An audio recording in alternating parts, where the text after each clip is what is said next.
Good morning, Airy Brush here. Quite frustrated. Oh, yeah, quite frustrated. It's just banned all the wood burning stoves. Oh, yeah. Here's a question for the Mayor of London. Since you've been Mayor of London, how many companies have you prosecuted for delivering products into a smoke-controlled area which shouldn't be delivered into a smoke-controlled area? How many?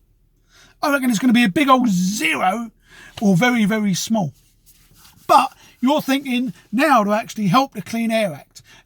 And, you know, it's just put taxes on people with burning stoves, I think, is what's going to end up happening. You know, it'd be pretty easy to do. All you got to do is ask HEATAS how many fires have been signed off. And then you can just send a letter out to these people saying, on your house tax every year, we're just going to add another 20 quid. You know, that's going to be quite a few £1 million coming to your coffers. And then you can turn around and say you're doing it because of helping to protect this, you know, that money coming in, we're going to siphon off into helping protect the clean air.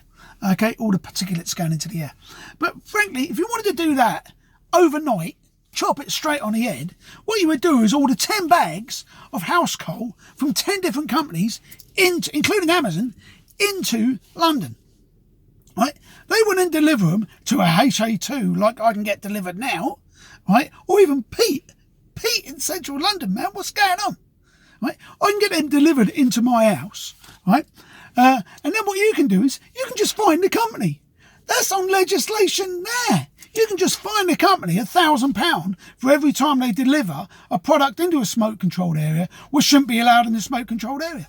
What? But, you know, and I know you're going to turn around and say, well, you know, it can be delivered to petrol stations. Some people will say that. And yeah, and the argument for that is it can be delivered to a petrol station, but then it can be stuck in a car and sent up to Scotland. So, you know, we can't stop it being delivered in the petrol stations. Instead of making hundreds of different rules and all the paperwork and everything, all the taxes and everything else, just turn around and make one. Make one rule.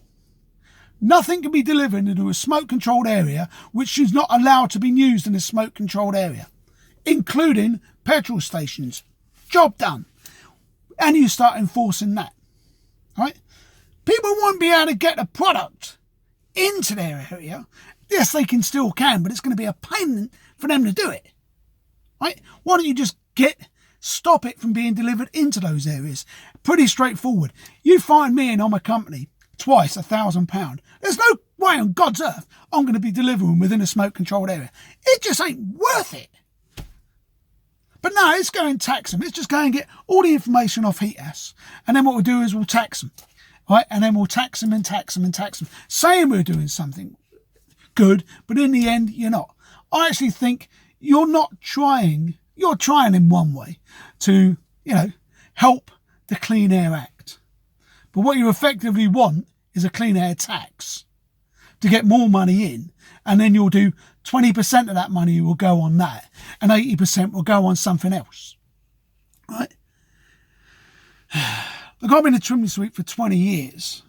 So I'm not the most educated bloke on the planet, but I can see, you know, if you want to stop it, it's much easier to be able to stop it, just by stop people being able to get it. On that, have a great day, everyone. Sweep long and prosper from the Airy Brush. If you like what I said, please register on YouTube so you can see the rest coming up. All the best. Bye.